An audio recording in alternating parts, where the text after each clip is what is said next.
지난주에 우리가 창세기 1장 말씀을 나누면서 인생의 답을 찾으셨습니까? 인생의 답은 우리 스스로도 발견할 수 없고 세상 누구도 이것을 알려줄 수가 없습니다. 오직 우리를 창조하신 그 하나님만이 나는 누구라고 이렇게 알려줄 수가 있죠. 하나님의 기록된 말씀을 통해서도 성령은 얼마든지 우리를 향하신 주님의 계획을 말씀할 수 있습니다. 정말 주님을 만나고 그 주님을 통해서 인생의 답을 찾으시기를 주님을 축복합니다. 만일 우리가 인생의 답을 찾았다면 그 증거가 무엇일까요? 우리가 주님을 진정으로 만났다면, 우리가 구원받은 하나님의 백성이라면 우리의 삶에 분명한 증거가 있겠죠. 그것은 단지 교회를 가는 것입니까? 종교를 바꾸는 것입니까? 저는 집안 대대로 불교 집안인 가정에서 태어났습니다. 제가 국민학교 5학년 때부터 이 교회를 다니기 시작했습니다. 그 교회를 다니기 시작한 것이 정말 내가 하나님을 만난 증거일까요?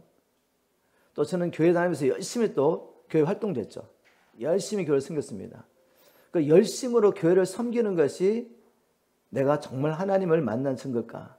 인생의 답을 찾은 증거일까? 물론 그럴 수 있습니다. 그렇지만 그렇지 않을 수 있다는 거죠. 유대인들은, 예수님 당시의 유대인들, 그리고 바울 같은 사람들 얼마나 하나님을 섬기는 일에 열심을 보입니까? 겉으로는. 그러나 바울 같은 사람도 사도행전 9장에 주님께서 직접 찾아오셔서 그를 만나실 때까지 인생에 답이 없던 사람이죠.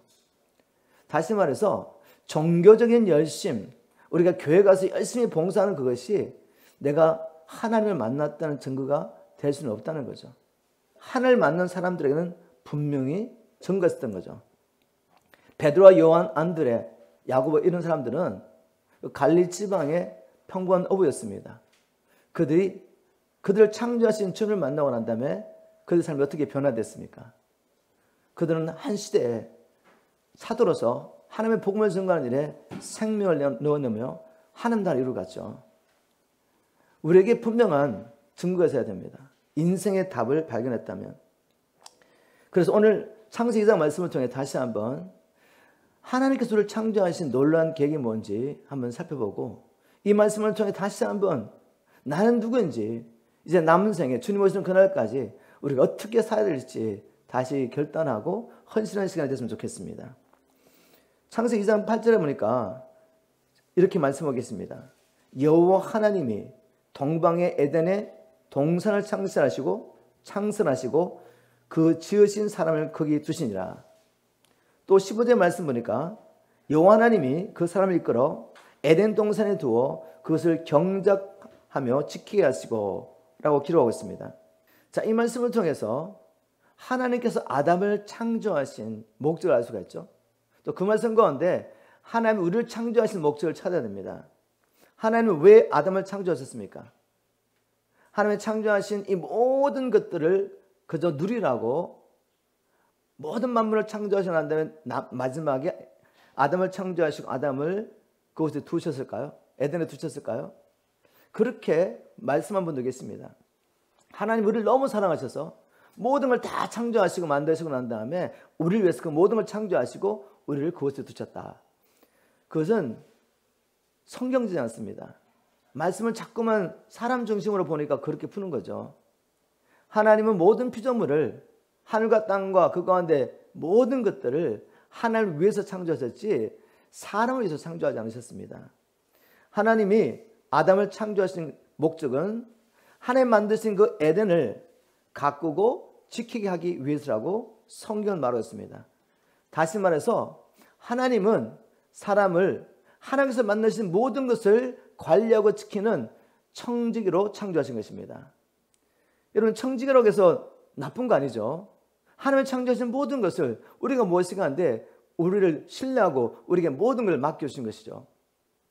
우리는 창세기 1장 28절 말씀을 통해서 하나님이 자기 형상을 따라 우리를 창조하신 목적이 땅을 정복하고 다스리는 것이라고 배웠습니다. 맞습니다. 우리는 정복자요 또한 통치자로 칭을 받았습니다. 바로 이를 위해서 하나님께서 우리에게 권세를 주셨죠. 능력을 주셨죠. 그럼에도 불구하고 우리는 주인이 아니라 청지인 것을 기억해야 합니다. 청지기. 이게 얼마나 중요한지 모릅니다. 자, 그러면 청지가 해야 할 일은 무엇입니까? 하나님께서 아담을 에덴에 두시고 뭐라고 명령하셨죠? 먼저 경작하라 말씀하십니다. 경작하라는 말은 히브리어는 아바드는 말인데, 아바드는 경작하다는 의미 외에도 일하다, 봉사하다, 섬기게 하다라는 말씀이 있습니다. 즉 하나님께서 창조하신 그 에덴의 모든 피조물들을 잘 가꾸고 섬기라고 하나님께서 아담과 하와를 창조하셨습니다. 자, 창세기 1장 28절 말씀과 좀 다른 것 같죠?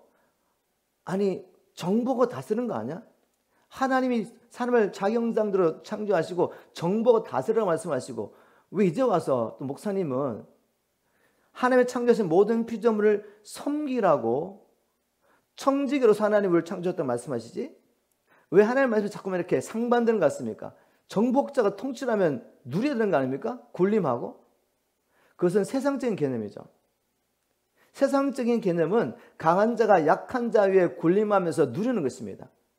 그러나 하나님 나라에서는 반대 개념이죠. 강한 자, 권세 있는 자가 어떻게 해야 됩니까? 약한 자를 섬기는 것이 하나님 나라의 원리입니다. 바로 그것이 천국이죠. 우리 주님도 그렇게 말씀하셨죠. 제자들이 모든 걸 버리고 주님을 쫓아가면서 또 하나님 나라를 구하면서도 아직 마음 가운데 뭐가 변화되지 않죠? 세상적인 사고가 바뀌지 않아요. 그래서 예수님이 구약의 선지자를 예언한 메시아라는 것, 그런 메시아 왕국 하나님 나라를 기다리고 있으면서 이분이 메시아이기 때문에 내가 모든 걸 버리고 이분을 쫓아가니까 세상의 권세처럼 그 하나님 나라에서 메시아 왕국에서 내가 권세를 가지고 뭔가를 누릴 거라고 생각하면서 제자들이 서로 다투죠. 근데 주님이 뭐라고 말씀하셨습니까? 얘들아, 하나님 나라는 그런 게 아니야. 세상 나라는 권세 있는 자가 강한 자가 약한 자에 군림하며 누리고 있지만, 그러나 하나님 나라에서는 큰 자는 섬기는 자야. 우리가 정말 하나님의 말씀을 안다면 이렇게 살아가는 것입니다. 놀랍게도 경작하다는 그 히브리어 아바드는 이런 의미도 있습니다. 아바드는 너의 신분에 되다, 노예가 되다라는 의미도 있습니다. 그러니 하나님의 말씀이 얼마나 진리입니까? 우리 예수님은 우리를 창조하신 분이시지만 이 땅에 오셔서 종처럼 우리를 섬기셨죠. 마지막 날 주님이 잡히시던 그날 밤에 제자들의 발을 시키면서 얘들아, 하나님 나라 이런 것이야. 권세와 능력을 가지고 있는 자가 이렇게 섬기는 것이야 라고 주님께서 친히 몸소 보여주셨습니다. 이것이 아담이 해야 할 일이었습니다. 또 아담이 해야 할 일은 무엇입니까? 지키라고 말씀하십니다. 하나님의 창조하신 아름다운 이 피조물들을 지켜라. 지키란 말의 히브리어는 샤마르입니다. 지키다는 의미 외에도 울타리를 치다, 보호하다, 주의를 기울이다, 방비하다, 이런 의미가 있습니다. 하나님께서 아담에게 아담아, 내가 너를 창조한 목적은 이 에덴에 있는 모든 피조물을 경작하고 가꿀 뿐만 아니라 지켜야 한다 라고 말씀하실 때는 하나님께서 어떤 의미로 그렇게 말씀하셨습니까?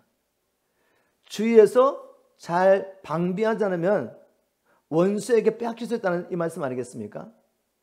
하나님은 원수가 와서 하나님의 동산을 망칠 것을 알고 있었습니다. 하나님 나라를 대적하는 이 원수가 들어와서 아담과 하와를 속이고 어떤 일을 벌일 것을 다 알고 계셨던 거죠. 그래서 아담에게 말씀하셨습니다. 너 이것을 지켜야 한다. 주위에서 방비하고 정신 차리고 깨어 기도하지 않는다면 빼앗긴다는 것입니다. 결국 우리는 창세기 3장에 아담과 하와가 이 주님의 말씀에 귀를 기울이지 않아서 지키는 데 실패하고 하나님 주신 이 에덴을 빼앗기는 것을 보게 되죠. 결국 에덴에서 쫓겨나게 됩니다. 하나님께서 이 말씀을 통해 우리에게 주시는 말씀이 있죠. 우리가 주님 안에 있다면 정복자여 통치자입니다. 또한 하나님께서 우리에게 맡겨주신 에덴을 잘 가꾸고 지켜야 할 청직이죠. 청직이. 하나님은 우리에게 주신 에덴이 무엇이겠습니까? 1차적으로는 우리의 마음입니다. 마음. 우리가 우리의 마음을 잘 가꾸고 지키는 일에 실패하면 에덴에서 나타난 일이 일어나는 거죠. 우리는 하나님의 자녀이지만, 예수 그리스도의 피로 거듭난 하나님의 자녀이지만 우리의 삶은 마귀에 끌려다닐 수밖에 없습니다.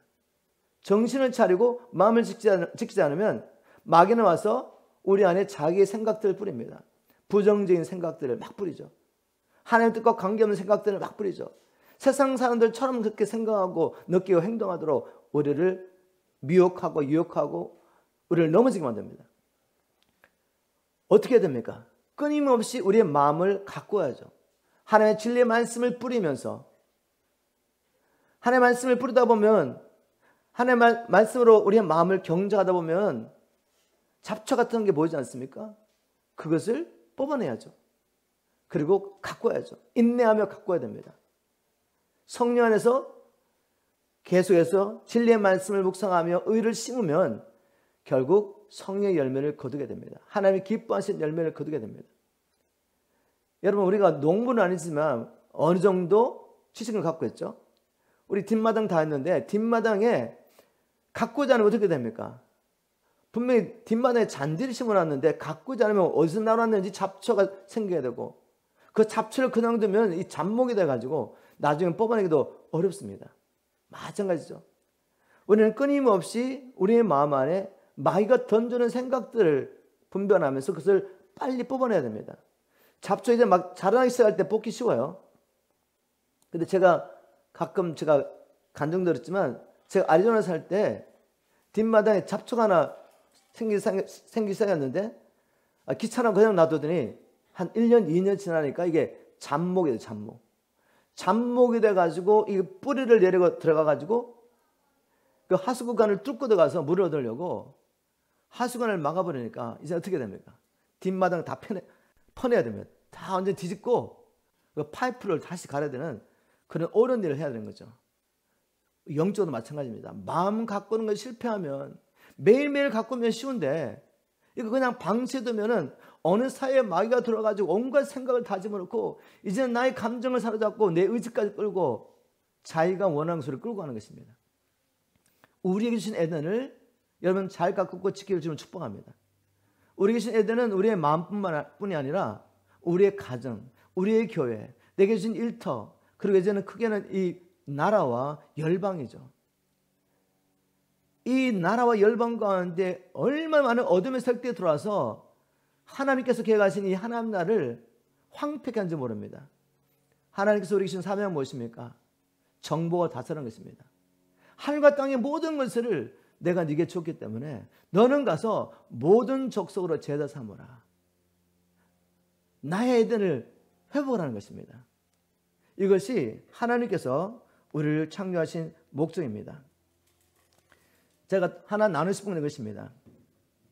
우리가 하나님께서 주신 이 에덴, 내게 지금 주신 것들을 잘 관리한다면, 청지에서 잘 관리한다면 이제는 하나님 나라의 주인이 될 수 있습니다.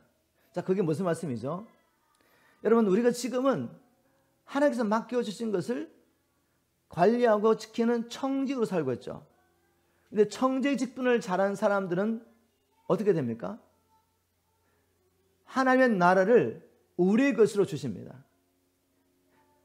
주님이 오셔서 하나님 나라를 유업으로 주실 때는 우리가 주인이 되는 것입니다. 우리가 그리스도와 함께 왕처럼 다스리는 것입니다. 자, 그 말씀을 우리가 누가복음 16장 11절 12절 말씀 가운데서 우리 주님께서 보여주셨죠. 제가 쉬운 말씀 읽고 이 말씀을 이렇게 한번 풀어보겠습니다. 우리 주님께서 누가복음 16장 11절 12절에 이렇게 말씀하십니다. 너희가 세상 재물을 다루는데도 성실하지 못하면 누가 너에게 하늘의 참된 재물을 믿고 맡기겠느냐. 우리 모두 세상 재물뿐만 아니라 하나님께서 우리에게 이 땅에 사는 동안 주신 게 있죠. 세상 재물뿐만 아니라 우리의 몸도 주시고 재능도 주시고 은사도 주시고 주셨죠. 자, 이것을 지금 우리가 성실하게 잘 관리하고 지키고 하나님의 뜻대로 잘 사용하지 않는다면 하늘의 참된 재물을 맡길 수 있겠느냐? 하나님 나라가 도래하면 하나님께서 이 나라를 우리에게 맡겨주시는데 지금 이 세상에 사는 동안에도 청지기노릇도 잘 못하는 사람에게 하나님께서 하나님 나라를 맡겨가지고 주인으로 하게 하겠냐 이 말씀이죠. 12절대로 말씀했습니다. 또 너희가 남의 재산을 다루는데도 신실하지 못하다면 누가 너에게 너희 몫을 떼어주겠느냐. 지금 우리가 가지고 있는 것, 우리 것이라고 할 수 있는 것 아무도 없습니다. 그렇게 생각하는 게 착각이죠. 내가 돈을 가지고 있다면 내 것입니까? 건강도 내 것이라고 말할 수 있는 사람이 있습니까? 가족이 내 것이라고 말할 수 있는 사람이 있냐 이거죠. 하나님이 원하시면 언제나 취해갈 수 있기 때문에 이것은 내 것이 아니죠. 맡겨놓은 것입니다. 하나님이 기뻐하지 않으면 언제나 취해가시는 거죠. 그런데 이제 주님 나라 와서 우리가 얻게 될 그 유업은 영원한 것입니다. 한 번 주시면 취해가잖아요. 바뀌지도 않습니다. 여러분 믿으십니까? 바로 그런 의미에서 지금 너희가 갖고 있는 건 남의 것이야. 근데 남의 것을 가지고도 주인의 뜻대로 잘 사용하지 않는 너에게 너의 몫으로 내가 준비한 이 영원한 것을 맡겼네 말이죠. 여러분 신실하게 청지기노릇 하시길 주는 축복합니다. 하나님 맡겨주신 것, 그게 무엇이든지 신실하게 주의 뜻대로 사용할 때 주님 오시는 그날 주님께서는 이제는 남의 것이 아니라 우리의 것을 맡겨주십니다. 하늘나라에서 영원한 기업을 우리에게 맡겨주시는 거죠. 예수님의 비유가 있죠. 예수님이 오셨을 때 종을 불러서 회개하십니다. 회개하면서 한 문화를 가지고 10문화를 남긴 종에게는 10골 다스리는 권세를 주시고 한 문화를 가지고 5문화를 남긴 종에게는 5골을 다스리는 권세를 주시고 근데 한 문화를 받고 청지 노릇 잘 못하는 종은 어떻게 합니까? 있는 것까지 빼앗기는 거죠. 이게 진리입니다. 내게 무엇을 주어졌든지 하나님께서 무엇을 맡겨주셨든지 신실하게 청지기로서 주의 뜻대로 사용한다면 주님 오시는 그날 우리가 믿음으로 충성한 만큼 하나님께서 우리의 것, 하나님께서 우리에게 주시고 계획하신 영원한 하나님 나라를 우리의 기업으로 우리에게 주실 것을 믿습니다. 한번 이렇게 정해 보겠습니다. 제가 이렇게 시작했죠. 여러분 인생의 답을 찾으셨습니까? 인생의 답을 찾은 증거가 여러분 삶 가운데 있습니까? 그냥 교회 열심히 나가는 것 이것도 귀한 일이지만 이것만 가지고 하나님을 만났다는 증거라고 말할 수 없는 거죠. 인생의 답을 찾았다는 증거, 신실한 청지로서 살고 있습니까? 저는 묻고 싶습니다. 아니면 여전히 내가 가진 이것을 내 것으로 여기며 주인처럼 살고 계십니까? 나는 선한 청지로서 내게 맡기신 사람들을 겸손히 섬기고 있습니까? 사랑하는 아내, 남편, 자식, 교회에서 만나는 지체들, 직장에 가서 만나는 직장 동료들. 하나님 말씀하십니다. 나는 너를 그곳에 청직으로 보냈다. 내가 네게 권세와 능력을 줬지만 너는 종의 자세로 겸손히 그들 섬겨라. 그래야지 하나님의 나라가 임합니다. 그래야지 우리 삶을 통해서 사람들이 빛을 보게 되고 어둠과 있는 자들도 빛으로 나오게 되죠. 또 우리 한번 창세기 2장 17절로 가보겠습니다. 창세기 2장 17절. 선악을 알게 하는 나무의 열매는 먹지 말라. 내가 먹는 날은 반드시 죽으리라 하시니라. 많은 사람들이 이런 질문을 합니다. 목사님, 왜 하나님께서 선악과를 애초에 만드셨습니까? 선악과를 안 만들었다면 범죄할 일도 없을 것이고 범죄하지 않았다면 우리 인생이 이렇게 고통스럽고 슬픔과 고뇌와 결국 마지막에 죽음까지 이르게 되는 이런 일이 일어나지 않을 텐데 왜 하나님이 선악과를 만드셔서 이런 일이 일어나게 하십니까? 또 하나님께서 우리를 사랑하셔 구원하시려고 독생자를 보내지 않아도 안 되겠습니까? 하나님에 대한 오해죠, 오해. 그죠? 여러분, 사람의 지혜로 하나님의 지혜를 헤아릴 수 있겠습니까?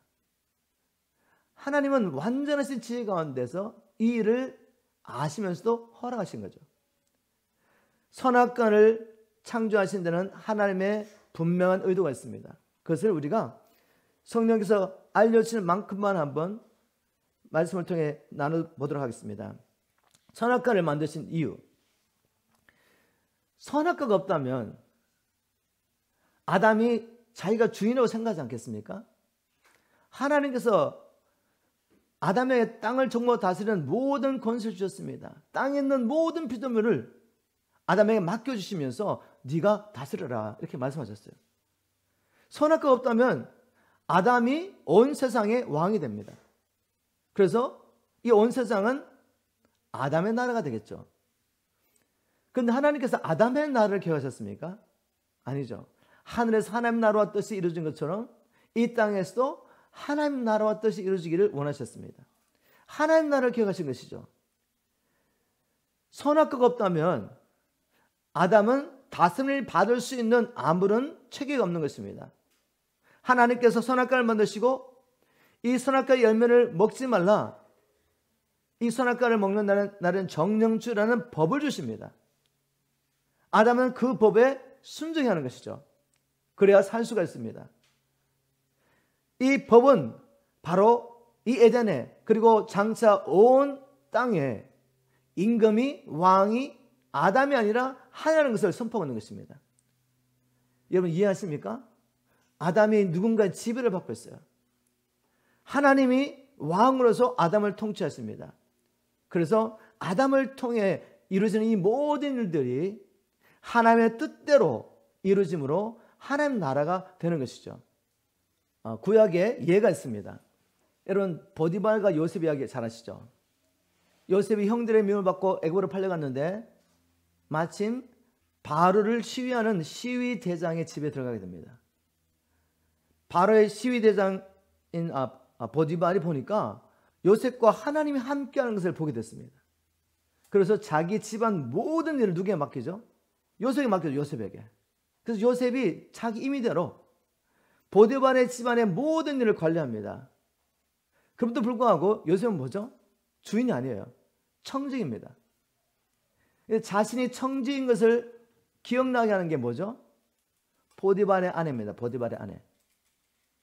에덴 동산의 선악과처럼 어느 날 이 보디발의 아내가 요셉의 준성을 보고 막 요셉을 유혹합니다. 나와 동침하자. 그럴 때 보디발의 아내가 이렇게 유혹할 때 요셉이 뭐라고 말했냐면 창세기 39장 8절에 제가 한번 읽어보겠습니다. 요셉이 거절하며 자기 주인의 아내에게 이르되 내 주인이 집안의 모든 소유를 간섭하지 아니하고 다 내 손에 위탁하였으니 하나님이 아담에게 모든 걸 맡겨주셨습니다. 이 집에는 나보다 큰 이가 없으며 주인이 아무것도 내게 금하지 아니하였어도 금한 것은 당신뿐이니 당신은 그의 아내입니다. 하나님께서 모든 걸 허락하셨죠. 동상나무의 씨가 네가 임의로 다 먹을 수 있다. 그러나 한 가지를 금합니다. 선하게 알게 하는 나무는 먹지 마라. 그림이 무엇입니까? 요셉에게 보디발의 아내가 손댈 수 없는 영역인 것처럼 하나님께서 법을 만들어서 손대지 말라고 한 거죠. 그래서 아담은 청직이지 주인이 아니라는 것을 알려주는 것입니다. 아담이 주인이 아니라 청직인 것을 알려주는 것이 바로 선악과 역할이었다. 또 있습니다. 이 선악과는 그럼에도 불구하고 하나님께서 로봇처럼 프로그램해가지고 아담이 무조건 순종하고 하나님을 사랑하고 섬기도록 그렇게 창조한 것이 아니라 자유의지를 주신 겁니다. 너는 자유의지가 있어. 네가 이것을 먹을 수도 있고 먹지 않을 수 있는 자유가 있다는 거죠. 왜 자유의지를 주셨습니까? 하나님이 아담을 그냥 종으로 부르기 위해서 창조한 게 아니기 때문에 자기 형상을 따라 자기의 아들을 창조하고 종처럼 로봇처럼 프로그램해가지고 하나님만 사랑하며 섬기도록 만든 게 아니에요. 자유의지를 주고 네가 선택할 수 있다. 너는 내 사랑을 깨닫고 너를 향한 나의 놀라운 길을 깨닫고 나만을 사랑하며 나만을 섬길 수도 있고 나 아닌 다른 것들을 사랑하고 섬길 수도 있다는 자유의지를 알려주는 것이 바로 선악과죠. 선악과. 너무나도 안타깝게 아담은 이 자유를 가지고 하나님을 떠나는 것을 선택합니다. 하나님처럼 되기 위하여. 이런 위험을 당하시고 이런 일어난 걸 알면서 왜 하나님이 굳이 선악과를 주셨을까? 왜 자유의지를 주셨을까? 하나님과 우리의 관계가 물론 하나님과 종의 관계지만 왕과 신하의 관계지만 하나님은 또한 우리와 사랑의 교제를 나누기 원하십니다. 아버지와 아들로서 사랑의 교제를 나누기 원하고 또 신랑과 신부로서 남편과 아내로서 사랑의 교제를 나누기 원하십니다. 여러분 사랑이 형성되려면 내 의지가 보장돼야죠. 내가 어떤 남자를 어떤 여자를 선택 없이 사랑할 수밖에 없도록 프로그램된다면 이게 무슨 사랑이겠습니까? 로봇에게 섬김을 받으면서 너 정말 나를 사랑하는구나 이렇게 생각할 수 있습니까? 그렇게 당연히 프로그램됐으니까, 내가 돈을 주고 샀으니까, 그렇게 프로그램됐으니까 당연한 것을 받는 거죠. 거기는 사랑의 교제가 없습니다. 하나님 우리를 로봇으로 만들지 않고 사랑할 존재, 함께 사랑하고 함께 하나님 나라를 이루어갈 존재로 창조하셨기 때문에 선악과는 반드시 해야 합니다. 믿으십니까? 하나님 우리와 사랑의 신뢰 관계를 원하십니다. 인생의 답을 찾아낸 증거로서 이런 질문을 할 수 있습니다. 하나님, 나는 하나님의 통치를 받고 있습니까? 내 삶의 진정 왕은 주님이십니까? 물어보십시오. 아니면 여전히 내 생각대로 내 감정대로 살고 있는지. 이렇게 설교를 들을 때, 하나님의 말씀을 연구할 때는 내 주님 나의 왕이십니다 고백하는데, 실제적인 삶 가운데서 누가 왕이냐 그죠? 인생의 답을 정말 찾은 사람들은 은밀한 곳에서도 하나님의 통치를 삼합니다.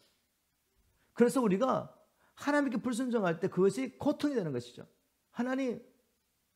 하나님만이 나의 왕이 되기 원하시는데, 이렇게 순간순간 또 내 생각, 내 감정을 따라 사는 나를 보면서 하나님의 은혜를 구하는 거죠. 그리고 예수 그리스도의 보혈을 안 했다면 나는 결코 하나님의 자녀 될 수 없고 하나님의 아내의 신부도 될 수 없는 존재인 것입니다.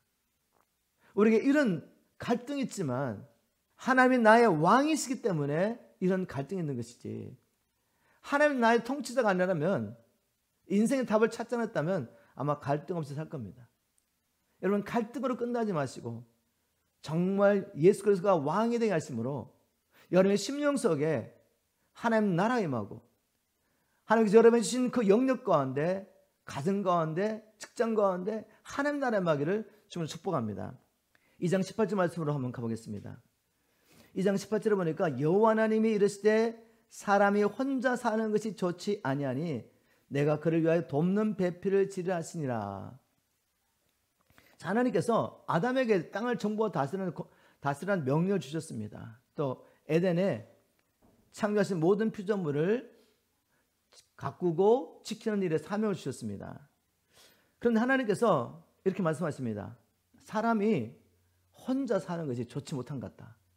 우리가 이 사람을 위해서 돕는 배필을 만들자, 이렇게 말씀합니다. 자, 여기에 좋지 아니하니 라는 말을 영어로는 it is not good, good이라는 말을 썼죠. 히브리어는 이 good이라는 말이 토브란 말이에요. 토브, 그죠? 이 토브라는 말인데, 이 선하다, 좋다라는 이 말을 시편 25편 8절에 보면 여호와는 선하시다라는 말을 할 때도 형용사 토브를 썼습니다. 자, 이 말씀을 통해서 우리가 반드시 기억해야 할 게 있습니다. 뭔가 하면 하나님께서는 무엇을 선하다고 말씀하시느냐 이거죠. 하나님은 무엇을 악하다고 말씀하시는가? 하나님의 선과 악의 기준을 알아야지 마지막 날 심판 날에 우리가 놀라지 않습니다. 왜냐하면 하나님은 이렇게 말씀하셨습니다. 마지막 날 우리를 심판하실 때 무엇을 가지고 심판하셨냐면, 선한 일을 행한 자는 생명의 부활로, 악한 일을 행한 자는 영생의 부활로 나오리라고 말씀하셨죠. 그렇다면 하나님을 믿는 믿음의 당연한 결과라서 우리가 선한 삶을 살아야 된다는 것입니다. 그래야지 하나님 앞에 갔을 때 우리의 믿음이 인정을 받고 하나님의 약속대로 그리스도 예수 안에 있는 영생과 하나님 나라를 유업을 받게 되죠. 그래서 우리가 선한 일을 행하며 살아가는 것입니다. 이것이 구원의 목적이기 때문에. 자, 그럼 하나님 보시기에 선한 건 뭐죠? 오늘 말씀을 통해 보면 창조의 목적을 따라 살았냐 이거죠. 내가 너를 창조한 목적을 따라 살았느냐, 그렇지 않느냐가 선과 악의 기준입니다. 하나님께서 아담에게 생육하고 번성하여 땅을 정복하고 다스리라고 했는데 아담은 혼자서 생육하고 번성할 수가 없죠. 하나님의 뜻을 이룰 수가 없습니다. 그래서 하나님의 창조의 목적에 맞지 않기 때문에 좋지 않다, 선하지 않다라고 말한 겁니다. 이제 이해하시겠습니까? 여러분, 정말 하나님께서 우리에게 요구하시는 그 선한 일을 행하며 남은 생에 살기를 주님 축복합니다. 이것이 우리가 인생의 답을 찾았다는 증거죠. 인생의 답을 찾았다는 것은 복음을 깨닫고 복음을 믿음으로 거듭났다는 말입니다. 이제 이 육체를 벗고 난 다음에 영원한 하나님 나라에 들어갈 확신을 우리가 가지고 사는 거죠. 예수 안에서, 예수를 믿음으로. 그런데 성경에 보니까 하나님께서 자기 아들 독생자까지 주시면서 우리를 죄와 사단의 권세에서 구원하시는 목적이 무엇입니까? 예수 그리스도로 우리를 창조하시고 우리를 통해서 계획하신 이 선한 일을 위하여 우리를 은혜로 구원하셨다고 말씀하십니다. 고린도후서 5장 15절에도 저가 우리 자신을 대신하여 죽으신 것은 산자들로 하여금 다시는 자기 자신으로 살지 않고 자기를 위해 죽었다가 다시 사신 자를 위하여 살게 하려 하심이라 말씀하셨죠. 예수 그리스도 안에서 계획하신 이 선한 일을 온전히 이룰 수 있도록 우리를 은혜로 구원하셨다고 말씀하십니다. 우리 남은 생에 이 진리의 말씀을 따라 선한 일에 열심하는 친병성 살기를 주님으로 축복합니다. 예수님처럼 아버지께서 그를 보내신 목적대로 가는 곳마다 하나님 나라의 복음을 선포하며 성령의 권능으로 마귀 눌린 모든 자를 치료하면서 사단의 권세하는 자를 하나님께 회복하며 하나님 나라를 구체적으로 이루어갔던 것입니다. 하나님이 주신 그 영역을, 이 땅을 구체적으로 정복했던 것입니다. 이것이 하나님의 일이고 우리에게 맡겨진 선한 일입니다. 이 선한 일에 열심 내는 저와 여러분 되기를 주님으로 축복합니다. 자, 하나님께서 이 아담을 위해서 돕는 자를 창조했다고 말씀하셨는데, 돕는 자 그러니까 어떻게 보니까 좀 아담보다는 못한 자, 부족한 자처럼 이렇게 느껴지죠, 그죠? 그건 인간적인 생각입니다. 돕는 자가 결코 도움을 받는 자보다 못해서 돕는 게 아니에요. 하나님께서 또 이 PMC 허락하신 이 비전을 함께 이루어갈 돕는 자로서 여러분들 제게 붙여주셨는데, 여러분이 부족해서 저를 돕는 게 아닙니다. 왜냐하면 그리스도 예수 안에서 남자나 여자나 종이나 자유인이나 다 동일합니다. 하나님께서 동일하게 보배롭고 존귀 여기시며 자기 아들의 생명값을 주시고 우리를 사셨습니다. 여러분 믿으십니까? 그래서 하나님께서 아담을 위해서 여자를 돕는 자로 창조하실 때 여자가 못한 존재가 아니라는 거죠. 여러분 놀랍게도 예수님의 이름이 돕는 분이십니다. 성령님의 이름이 돕는 분이세요. 예수님께서 제자들과 3년 반 동안 함께 지내면서 이제 아버지께 갈 때가 됐다고 말씀하니까 제자들이 막 근심합니다. 아니 주님, 우리를 버리시고 어디 가신다는 말씀입니까? 그때 우리 예수님이 하신 말씀이 있죠. 내가 실상을 말하노니 내가 떠나는 것이 너에게 유익이라, 이렇게 말씀합니다. 내가 떠나지 않으면 보혜사가 오지 아니할 것이고 가면 내가 그 보혜사를 너에게 보낼 것이다 라고 말씀하셨는데, 보혜사라는 말이 뭔지 모르시죠? 저는 아무리 생각해도 보혜사가 뭔지 모르겠어요. 근데 다른 번역에 보면 이 보혜사를 뭐로 번역했냐면 돕는 분으로 번역했습니다. 제가 한번 읽어보겠습니다. 요한복음 16장 7절을 쉬운 말 성경 읽어보겠습니다. 그러나 내가 진정을 너에게 말한다. 내가 떠나는 것이 너에게 정말로 유익하다. 내가 너를 떠나가지 않으면 돕는 분께서 너에게 오실 수 없다. 내가 가야만 내가 그분을 너에게 보낼 것이기 때문이다. 성령님을 돕는 분으로 소개하셨습니다. 다른 보혜사를 보내시겠다고 말씀하셨기 때문에 또 그 말씀 속에는 뭐죠? 나도 너의 주인이지만 너를 돕는 자로 있었다는 것입니다. 근데 내가 하면 다른 돕는 자를 보내는데 그분이 오는 게 낫죠. 왜냐하면 예수님께서 하나님의 아들이시지만 이 땅에 계실 때 육체의 몸을 갖고 계시기 때문에 제한되셨죠. 돕는 것이 제한되는 것입니다. 그런데 성령은 영이시기 때문에 믿는 모든 자에게 돕는 분으로 24 hours a day, 7 days a week 항상 함께 할 수 있기 때문에 성령님이 오시는 것이 훨씬 낫죠. 자, 그런 의미에서 돕는다는 것은 부족하다는 의미가 아니라는 거죠. 돕는 배 필요 없다면 아담은 하나님 주신 창조의 목적을 언제 이룰 수가 없습니다. 그래서 이 돕는 자가 얼마나 중요한지 모릅니다. 자, 그러면 이제 또 이런 질문을 해봅니다. 하나님께서 아담을 해서 돕는 배필을 창조하시면서 처음부터 여자를 만들어가 데려오시지 그래서 왜 짐승을 다 창조하셔가지고 아담에게 데려오셨을까? 왜냐하면 이런 과정을 통해서 하나님께서 여자를 창조하셨을까? 자, 이런 질문을 해봅니다. 아담에서 돕는 배필을 만드시면서 먼저 짐승을 창조하시고 아담에게 다 데려왔습니다. 그리고 어떻게 합니까? 아담이 이름을 다 짓죠. 하나. 뭐 하는 거죠 지금? 너의 돕는 배필을 찾아보라는 것이죠.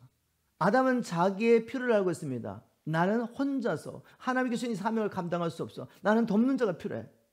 그리고 하나님께서 데려오신 그 짐승들을 다 하나하나 이름 지으면서 그 가운데 자기의 돕는 배필을 찾습니까?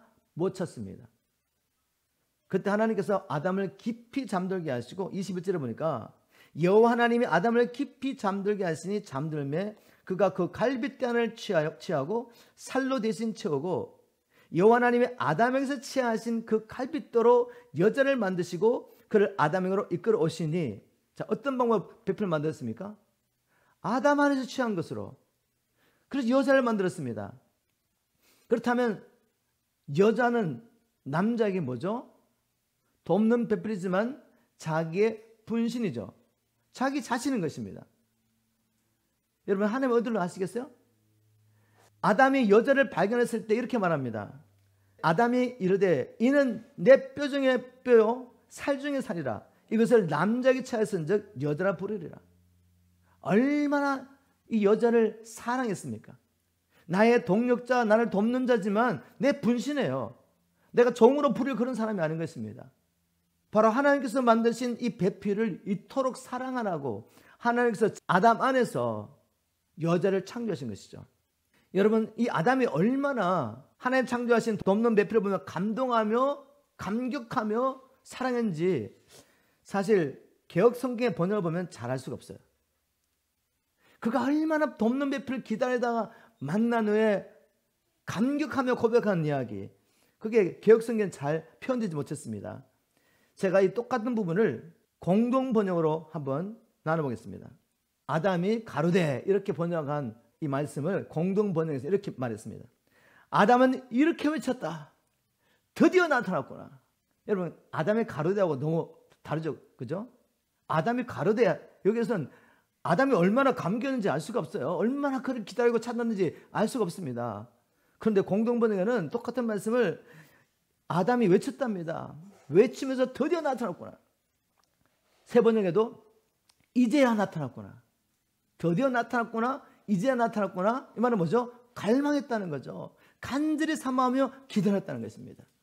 하나님께서 이런 마음이 아담 안에 일어나도록 이런 과정을 통해서 아담을 위한 배필을 창조하셨습니다.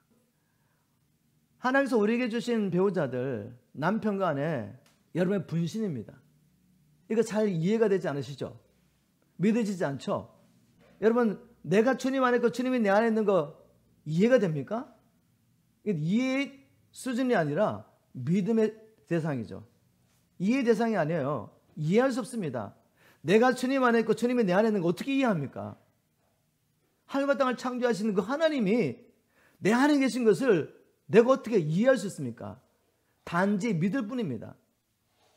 진리의 말씀을 믿으면 경험되어지는 거죠.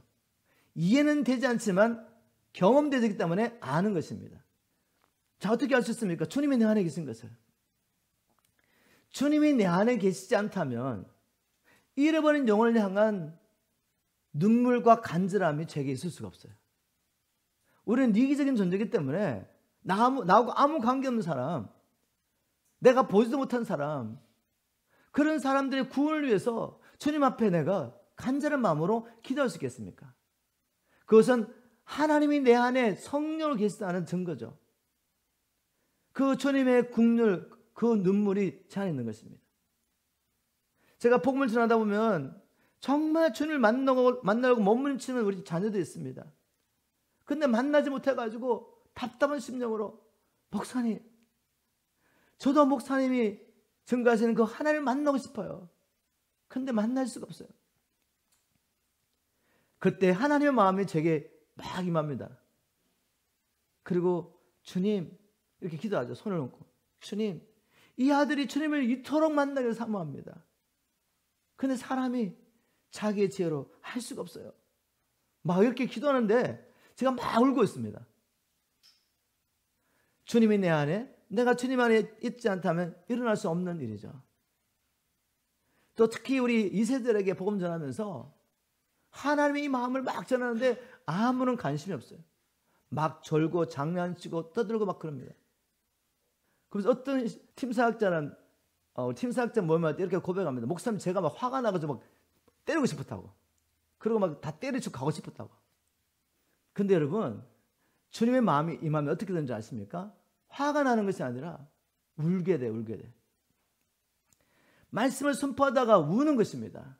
누가요? 우리 하나님이 저들을 너무 사랑하셔가지고 우시는 거죠. 근데 그때부터 역사가 일어납니다. 우리 애들이 제 부족한 영어로 하나님의 말씀을 선포할 때 듣지도 않아요. 그런데 하나님의 사랑이 나타나면은 얘들이 갑자기 깨어납니다. 듣기 시작해요. 그리고 주님을 만나기 시작합니다. 또 우리가 복음을 전하다 보면 마귀에 붙잡혀서 고통당하는 영혼도 있지 않습니까? 예수님을 명령할 때 이 어둠의 영이 떠나가는 것입니다. 여러분, 제가 무슨 권세와 능력에 있어서 보이지 않는 영을 결박하고 쫓아낼 수가 있겠어요? 주님이 내 안에, 내가 주님 안에 있기 때문에. 하나님이 섭리 가운데 한 남자와 한 여자를 연합하게 하셔서 결혼한 걸 통해서 연합하게 하실 때 이 놀라운 신비가 일어난다는 것이죠. 어떤 신비요? 제 안에는 저의 분신이에요. 이거 이해는 안 되지만 저는 믿고 경험하고 있습니다. 어떻게 해요? 이 사람을 미워하는 것이 나를 미워하는 것이 되고, 이 사람과의 관계가 끼어져 있으면 마치 내 몸의 한 부분에 피가 안 통하는 것처럼 답답하고 고통이 온다는 것이죠. 여러분, 이거 경험하지 못하십니까? 바울이 뭐라고 말했습니까? 남편에게 아내를 사랑으로 말하면서 그 이유를 이렇게 말합니다. 에베소 5장 28절에 이와 같이 남편들도 아내를 제 몸과 같이 사랑해야 합니다. 왜요? 자기 아내를 사랑하는 것은 곧 자기 자신을 사랑하는 것입니다. 그리고 29절 이렇게 말합니다. 나의 몸을 미워하는 사람은 아무도 없습니다. 자기 아내를 사랑하러 말합니다. 자기 아내를 사랑하는 것은 곧 자기를 사랑하는 것인데, 그 다음에 하는 말이 뭔가 하면 자기 몸을 미워하는 사람이 없대요. 그 말은 뭐죠? 당신 안에는 당신의 분신입니다. 결혼하는 것에서 하나님께서 신비롭게 한 몸을 이뤘기 때문에 당신 자신이에요. 그런데 왜 당신 자신을 미워하십니까? 싫어하십니까? 자, 그래도 어떤 분은 이렇게 말할 겁니다. 목사님은 제 아내가, 제 남편이 제게 어떤 일을 하는지 몰라요. 목사님. 아니, 어떻게 이런 남자를, 이런 여자를 제가 제 몸처럼 사랑할 수 있습니까? 이렇게 말씀할 수 있잖아요. 자, 저는 그런 분에게 이렇게 말합니다.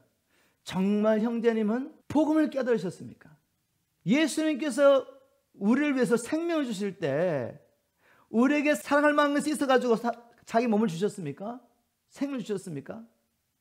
성경에 뭐라고 말하고 있습니까?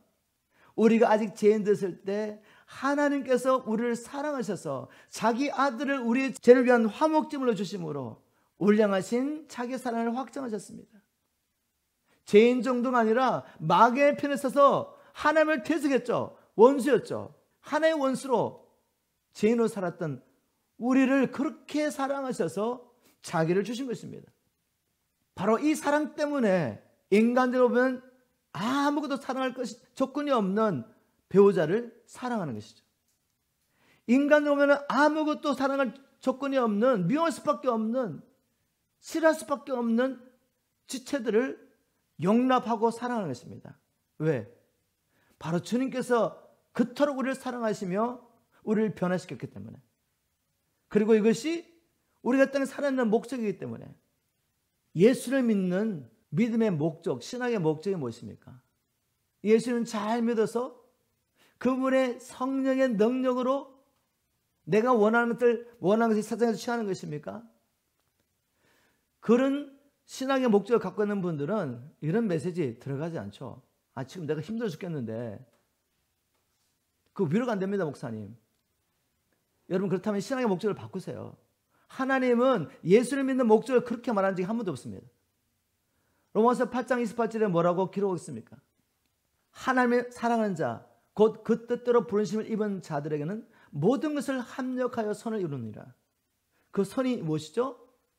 하나님께서 미리 하신 자들로 하여금 자기 아들의 형상을 본받게 하도록 계획하셨어요.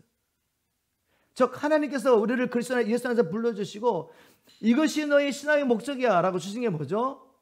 예수님처럼 만드는 겁니다. 예수님의 형상으로 만드는 것이에요. 예수님처럼 우리가 변화돼서 예수님처럼 사는 것입니다. 예수님은 무엇을 위해 사셨습니까? 저와 여러분의 구원을 위해서 사셨습니다.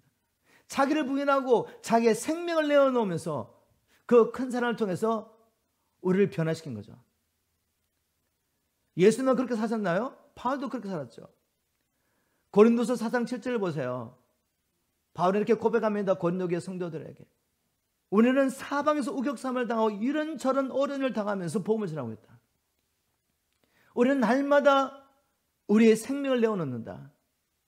우리는 날마다 죽어. 그런데 우리의 그 죽음을 통해서 너희는 생명을 얻게 됐어. 이것이 우리의 신앙의 목표입니다. 그러니 우리 삶 가운데 허락하신 하나님의 섭리 가운데 허락하신 우리를 힘들게 하고 어렵게 하는 배우자나 자녀들이나 지체들은 무엇이죠? 하나님이 우리를 만들어 가시는 은혜의 도구입니다. 내 주위에 힘든 분들이 나를 위해 지금 수고하고 있다고 생각하지 않으세요? 나를 만들기 위해서 하나님이 쓰고 있으니까. 내가 온전히 복종케 되면 하나님께서 그들도 회복하시고 치료하실 텐데 나 때문에 고생하고 있는 거죠. 여러분 이렇게 마음을 정하십시오. 주님, 모든 상황 가운데서 내 안에 주님의 형상을 이루어 주십시오. 주님 닮기를 원합니다. 그래야지 우리가 주님이 하신 일을 할 수 있으니까. 여러분 우리가 주님을 닮게 되기를 주면 축복합니다. 말씀을 마무리하겠습니다. 오늘 말씀을 통해서 예수 그리스도 안에서 하나님께서 가지고 계신 놀라운 계획에 대해서 나눴습니다. 나를 향하신 놀라운 계획이 뭔지 아시겠습니까? 우리는 하나님 나라의 청직인데 우리가 무엇이 가는데 자기 나라를 다 우리에게 맡겨주셨습니까? 얼마나 놀라운 직분인지 몰라요. 청지기 직분을 잘한 사람은 주님 오신 그날 영원한 하나님 나라를 우리의 기업으로 얻게 됩니다. 또 우리는 하나님의 통치를 받는 하나님의 백성입니다. 여러분 안에 하나님 나라와 하나님 뜻이 이루어진다면 여러분을 통해 어떤 일이 일어나겠습니까? 여러분이 가는 곳마다 하나님 나라의 건수와 능력이 나타나는 거죠. 아담과 하와의 이 관계를 통해 하나님이 정말 보여주기 원했던 계시는 바로 너는 나의 신부라는 것이죠. 우리가 무엇이 간데 하나님 나라를 함께 상속받고 다스릴 그리스도의 영원한 신부로를 불러주셨습니까? 여러분 이 말씀이 믿어지십니까? 믿으셔야 돼요.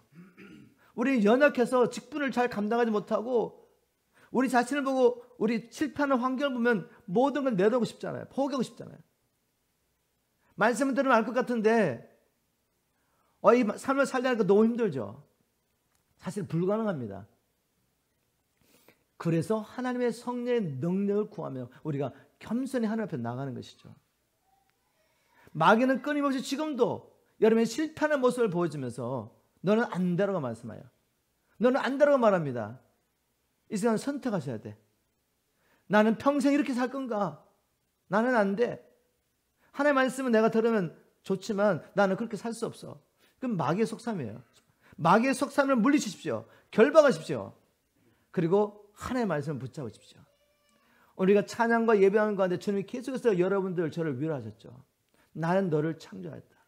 내가 너와 항상 함께 할 것이다. 내가 너를 지킬 거야. 그러니 너는 내 것이기 때문에 네가 포기하지 않으면 나는 너를 향한 계획 절대로 포기하지 않는다. 너는 내 아들이야. 이 말씀 붙잡고 일어나셔서 사명을 감당하시고 주님 오시는 그날 우리 모두가 주님 앞에 서게 되기를 주님으로 축복합니다.